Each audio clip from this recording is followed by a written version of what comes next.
I don't up. Manchester United 3-1 against Aston Villa at home. And I have to say, there's just something going on with this United squad. I don't really understand it.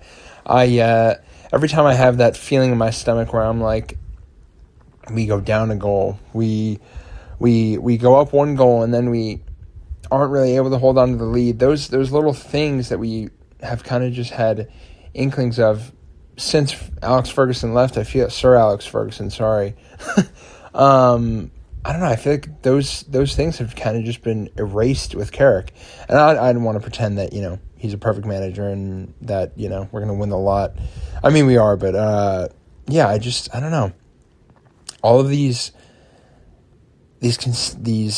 what's the word? I don't even know. All these screw ups essentially that we would have, and all these fears I'd have as a fan, have kind of just been wiped out, and they've proved me wrong incredibly so. Even with Šeško, he gets subbed on, and in my head I'm thinking, there's no way he scores another goal. There's no way. He has to have some sort of a dip or slow down, because I remember Rasmus Højlund, right? He came onto the scene. He was consistently starting for United again, and he had that crazy burst where he had like 7 goals within 9 games or whatever it was. And then he hit that slump. Things got slow, and he stopped scoring.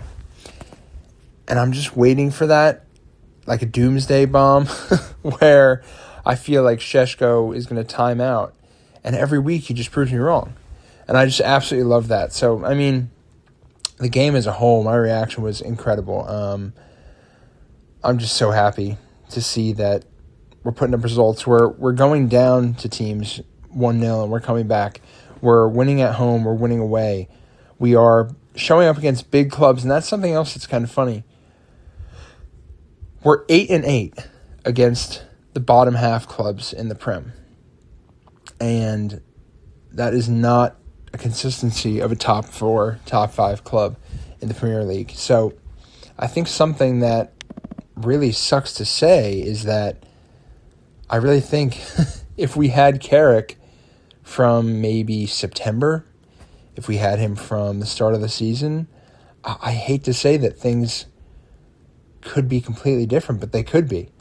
And at the end of the day, I know that he's here now. He came in at the time he did, and it was correct as to when he came in, and it was meant to be when he came in. But it's really hard to look at Arsenal, to look at a City squad, to look at Spurs, Liverpool, and just think like we are playing better than them. Not just at the flip of the new year, but just as a whole, like every aspect of our game has pretty much been better. Even on set pieces with Casemiro and Bruno, we're looking better than Arsenal on that side of the fence. But yeah, I just feel like right now, I look at this squad and I look at our performances and I look at how the club is being carried, how the players are just excited to wear the badge, honestly. And you can't not look at Carrick, right? But also, when you look back at Amorim and what he did, I mean, he got the Liverpool result at Anfield. But with that, he also got us knocked out of the FA Cup and the League Cup. So I feel like, to an extent, you have to say, what if Carrick was here since September? Imagine, I was talking about this to Matt the other day. Imagine if we had beaten Spurs in the Europa League. Imagine there's some world in which we beat Spurs in the Europa League, meaning we're in the UCL, but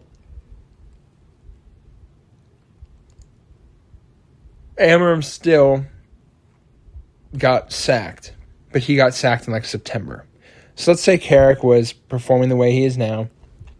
He had the same squad that he has now, and he was in UCL, in the FA Cup, in the League Cup. And I just look at that and I'm like, there's no way you can say that he probably wouldn't be crushing. I mean, last tenure at United, he did amazing. His tenure right now, he's crushing it. And at the end of the day, I'm not trying to get too excited. At the end of the day, I do know that we could fall to a Bournemouth. We could fall to a Palace. We could fall to an Everton. We could draw with a West Ham. But I do have to say I'm incredibly proud of this team. And I'm very, very excited to see the rest of the season through. But yeah, I just think Bruno too, he has to win Player of the Year, right? I think it's pretty solidified, especially if he edges, even if he edges to 18 or 19 assists and doesn't break that record, I feel like you still have to argue that he is. I mean, taking United from where they were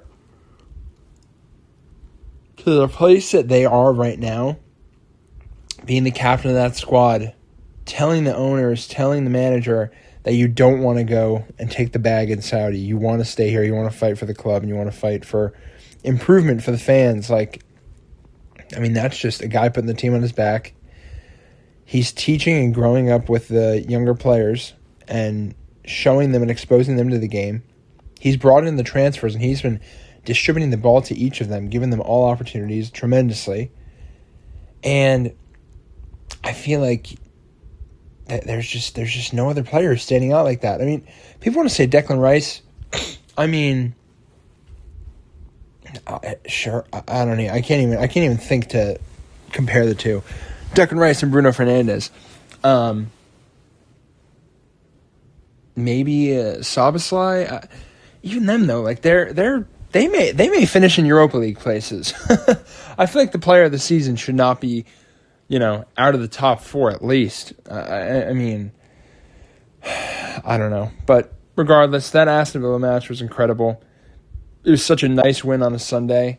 We're almost at middle of the week here. Just been busy with schedule and whatnot. But, yeah, Champions League action was pretty exciting.